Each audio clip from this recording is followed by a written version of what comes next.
You got something to say? You want to add to the show? What are you waiting for? Don't just sit there. Say something. Now, back to the studio with Rod. Welcome back, everybody, to the Rod Pedersen Show. We are apparently in overtime. This must be playoffs, because it's like a 20-minute overtime. Yeah, we're going full time here. Doesn't mean that it's sudden death either, I guess. Which is great. This show has been one of my favorite shows. To have several longtime friends on. Mike Sillinger, obviously, joining the group, and Grimmer from Nashville, and then Arash from the LA airport. And boy, did he give us a lot to sink our teeth into. And I can't say this again. And our technical producer, Ryan Baracco's over there on the sponsors couch right now. He is always quiet over there, unlike the rest of you jabronis. Well, man. That when you sit there and they think that you're at a movie and I can't hear you, the people up here on the screen. Don't be a Tommy texter. Don't be a Sally seat kicker. Yeah, exactly. Pipe down. We do go to a lot of movies, as you know. I love the movies. I think you were standing there that night with a guy from Landmark Cinemas goes, hey, yeah, out in Calgary, we saw that you're a huge movie buff. We'd like to invite you here to give us a review and pump up the cinema. Yeah. See how this stuff works? Which reminds me, by the way, I can't say it enough. Arash is out there slaying the dragon, as they say, doing his thing. Look how happy he looked in the LA airport with his Dodgers or his Expos t-shirt on. Loving it. I'm of the same, because you're around me every day. I've been everywhere. I don't need to go back. Yep. This is awesome to sit in this chair, bring the buds on, and talk sports and have coffee every morning. This is so much fun. Yeah. It's what I want to do. And some people just can't seem to get it through their heads. Doesn't matter. It totally doesn't. They can do what they want. Well, they're not going to get it. Yeah. No, they're not. No chance. No. It's what it's about, though, right? You got to be happy with where you're at and what you're doing, and we're growing. And we're growing. You know what? And that's what I've always said about this kind of stuff. If you're doing it for money, or you're doing it because you have to pay a bill, not the right reason. And so, happiness doesn't pay the mortgage and doesn't pay the car payment. Do you need a mortgage then? Do you really need to have a car payment? You can always get out of it. Right? Yeah. There's always ways to readjust your life, and you know what? We're having fun, so there's no need to readjust anything. Yeah. And the gifts. I'll say it again. Thank you, Canada West, for the football. And I always have to remind people remind myself that people are listening, not necessarily watching. So it's a white helmet, red stripe with the red Canada West logo on the side of it. That thing is a beauty. Real nice, Clark. It's a little early. I don't want. Well, it's early. Okay, for what? It's too early for the Great Western. But it's in the store already. It's in the stores. It's in Costco. It's in Walmart. But Christmas will come eventually, and we will need to. We'll have a whole tree that we need ornaments on. So what a great opportunity to swap out helmets for ornaments. Okay, I'm just saying they can. Now the Facebook wall's gone bonkers. It's gone bonkers. Mm-hmm. Tom's watching in Grand Prairie, Alberta this morning, and he says that the reason he hasn't jumped on this Expos train is that it still hurts too much. Come on, Tom. What have we talked about? You wrote in earlier about this being World Mental Health Appreciation Day. Get over it. It's all part and parcel. You got to get over this stuff. And that's one. The Expos are gone, man. You know, one of the things that I really regret in life is that in the late 90s and into the 2000s with the Riders, when we went to Montreal, I always wanted to go to an Expos game, and I never went because I couldn't find anybody to go with me. And that was Randy Johnson days and Delino DeShields, and I never went, and I regret that I never went. And I've still bought Expos gear since I went there. I was an Expos fan growing up. On the farm, we had 3 channels, and you're not much different. No, same way. 3 channels. One was French. So we're watching the Expos, and I love the Expos, but it's over. You need to get over this stuff. It's similar to now with the Kenton Keith thing and the Riders, and they won't let him retire as a rider. And apparently he was on the Piffles podcast the other day. I haven't listened to it, but he brought up some of the incidents and issues from the past. I know it's a tall order to ask people to get over things. And some people just don't want to. But you need to. Yeah. But you need to. But as I've said over this Kenton Keith thing, people are texting me left and right going, what's going on with KK? What's the thing? And I just basically say it's their team. They can do whatever they want. And I know you agree with that. Yeah. They can do whatever they want. Of course. But time does heal all wounds. And not necessarily. I was talking to a guy the other day who said time doesn't heal all wounds. People do. It was actually at that Saskatchewan Safety Council thing that I was speaking at, which is another thing. Some doorknob on a message board says that I took the day off to avoid talking to Marshall Ferguson, the voice of the Hamilton Tiger Cats, in the midst of the Simone Lawrence thug scandal. I'm like, you donkey. I'm at the Saskatchewan Safety Council as the keynote speaker at their conference on mental health and addiction recovery. I didn't take the day off to avoid the guy. Smarten up. What was my point on that? Doesn't matter. That was your point. That's good. No, but I had a point. No, but it'll come back. But with you talking, time heals all wounds. That was the guy. So he was sitting at my table before I went on stage, and I brought up, I said, they say time heals all wounds, but I'm not sure that that's true, is what I said. And he goes, people heal wounds. He goes, I've been waiting 60 years for this wound to heal. Time's not healing it. People heal it. The thing, how's that? Yeah, but the thing about, I would say not enough time has passed. 60 years, Darren? The wound's too deep. Takes a long time to fill that in. Might not heal till you're long past your deathbed, right? But I think there's some truth to both, and truth probably lies somewhere in the middle. That time heals all wounds, and maybe time is what it takes to put you in a position where you're ready to actually heal the wound. Why do you keep hitting your microphone? I don't know, because I'm passionate about this. Getting excited. Put your hands on the. So yeah. That's great. Although one phrase that I like is that no relationship's beyond repair, but the difference is both sides need to come together. In the case of Kent and Keith and the Riders, one side doesn't want to meet in the middle. And isn't that crazy? And you're saying, well, they should know to deal with it better. They should be better. It's insane that they won't deal with it like this, that they won't talk to us like you. Well, no, you both have to come to the table. Right. Just because you're ready, now you have to be patient and wait till they're ready. Yeah, and that's the thing. This is between Ken, Keith, and the Riders. And I know what it is, but it sure as hell doesn't have anything to do with me. So that's my take on that.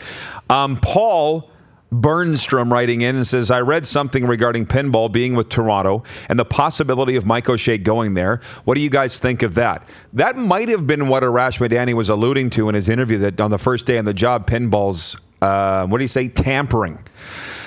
Well, for one, pinball is going to be allowed to do pretty much whatever he wants because he's pinball, and the CFL needs the Argos to work. So he's not going to get nailed to the cross for tampering at all. Even if he actually picked up Mike the phone and called O'Shea, hey, Mike, you want to come here tomorrow?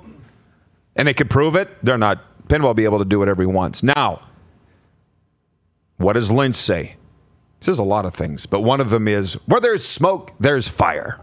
There's got to be something to this O'Shea to Toronto thing. There's got to be. Well, if his contract's up. And he's turned down extension offers, too, from the general manager, Kyle Walters.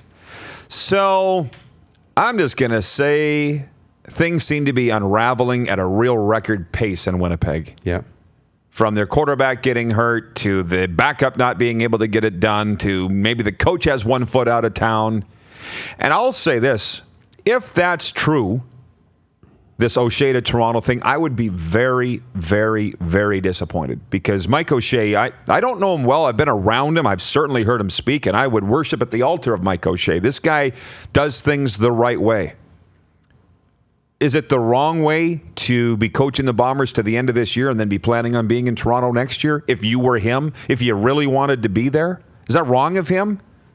He's entitled to it. He's entitled to it, exactly. He can coach this team however he wants. If I was Winnipeg, I'd sure be pissed off. Well, and yeah, I mean, you're not going to know till you might never know if that was ever his intention. Oh, we'll know if he goes next year. If he goes, but we don't know that he's been thinking about it this whole time necessarily. He might just be thinking that the contract extension isn't what he deserves. Like the money value, the dollar figure's not there, and he's going to wait until there's some leverage, 2 or 3 or maybe more offers, multiple offers on the table, and he can say, look, there's more teams that want me, so now pay me to keep me.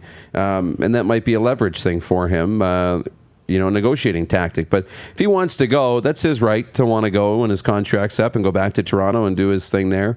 And they might very well want him. He's a talented coach, does things the right way. But right now, it's very distracting for Winnipeg. Very distracting. And if this talk picks up any steam in Manitoba, that's bad news Well, for the Bombers. I think it already has. Yeah, but if it becomes bigger than this, if it just continues to grow, I don't know. They need a win in the worst way to kind of calm down the distractions a little bit. And if he's going to leave, anything short of a Grey Cup, and the fans will be very, very upset. As I mentioned, our technical producer, Ryan Baracos here, and now Paul Drouin has just entered the room, i.e., there's sharks in the water. Dun-dun. Wrap it up, buddy. Dun-dun. What do I need to know? Who's going down? Who's being thrown overboard, as they say, today? Oh, you didn't see the plastic on the floor? Yeah, I didn't. No, The plastic the tarp. heavies are here. And we mentioned Paul Drouin, the legendary Paul, related to Jonathan Drouin. He's worn number 92 in his NHL career, and today is the 92nd edition of the show. Just tying it all in here, Paul. Stick with me. Other famous number 92s, Zach Evans of the Riders. Thank you to the Bomber fans for chiming in with Bryant Turner, Drake Nevis, and Nick Miller today. Some Stampeder fans have pointed out Sheldon Nasty Napastic. Oh, yeah. Hell of a story there. Old Nasty Napastic. Do you want to hear it? Yeah, I do. North Battleford kid. And him and I got to be real good friends. He played for the Riders, defensive tackle, Canadian defensive tackle. You would be too young, lad. All right. So I'm going to tell you this story. You remember those those hot dog carts that they have? Yeah. He had one. He came back, I think he played at Iowa or Iowa State, and out of North Battleford. Came back and he was selling hot dogs on the street in Saskatoon, hot dog vendor. And he was not dumb. He's not a dumb guy. He was selling them at 2 a.m. outside the bars in downtown Saskatoon. And during training camp, he said, you know what? I'm selling all these hot dogs to the Riders come out of the bar at 2 a.m. during training camp. Why don't I just go try out for them? I played college football. Next day, he was a walk-on, makes the team. That is a true story. Sheldon Nasty Napastic, war number 92 for the Riders and the Calgary Stampeders. Unbelievable. True story. Street meat. It was all over the Saskatoon paper, the Regina Leader Post, the guy that went from selling hot dogs to the Riders to playing with them. Wow. That is a juicy story. That is amazing. Yeah. Yeah, I know. Like the hot dog vendors outside the bars and stuff. The most popular guy in town. He was one of them. Yeah. I can't believe it.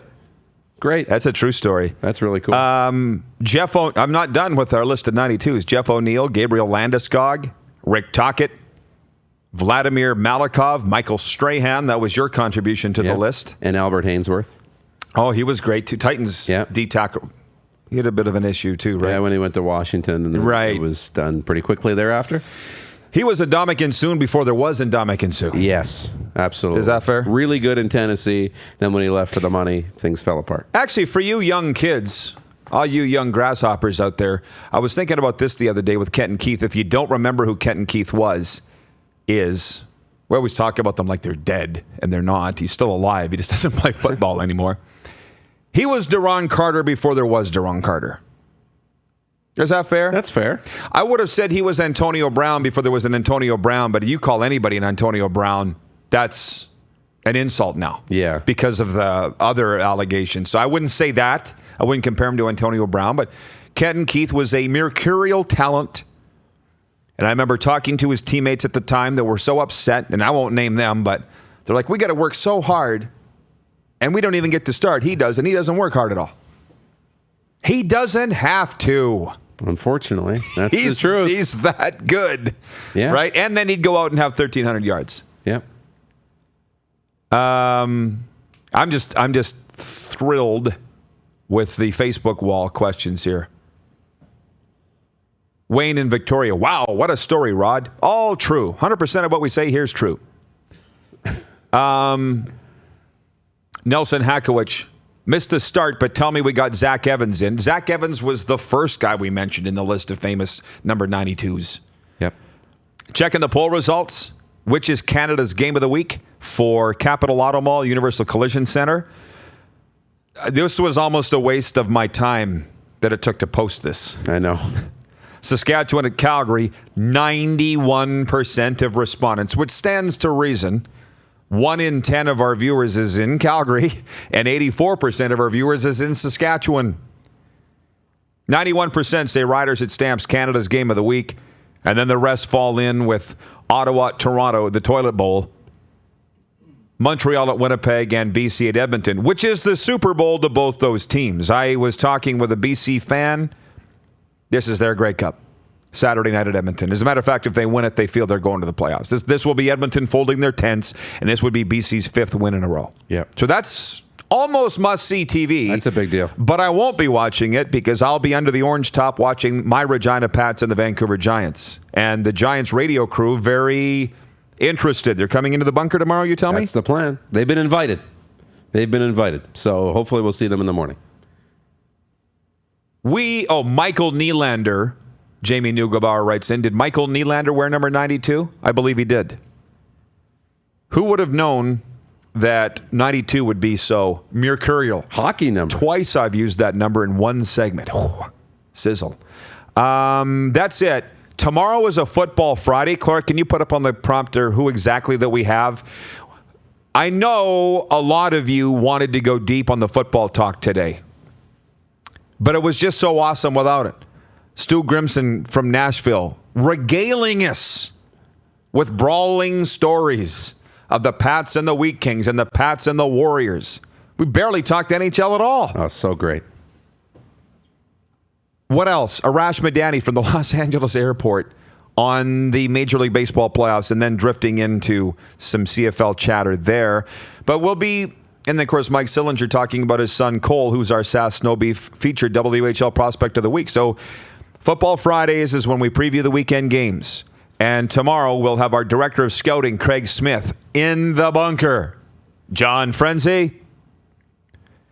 Stampeders blogger Ryan Ballantyne, who's taken issue with the fact that I've said the Stamps stash Bo Levi Mitchell on their 6-game injured list to save money. I'm not accusing them of anything illegal. I don't know why anybody's running around with their panties in a bunch on that. That's the word. But Ryan Ballantyne wants to address that. And one of the all-time great guys, Mike Benavides, from the CFL on TSN panel, former CFL head coach, and will be again. Benny will be with us tomorrow to preview all of Week 18 in the CFL. Doesn't that sound great? Oh, it's going to be awesome. And John Lynch, looking forward to it. It's just going to be fantastic. Yeah. Okay, it's time for the post-show meeting. Put them up, Paul. We'll see you tomorrow at 10 a.m. Mountain on Facebook Live. Sure. You're watching Rod Pedersen on demand. For more of The Rod Pedersen Show, visit rodpedersen.com or follow Rod Pedersen on social media.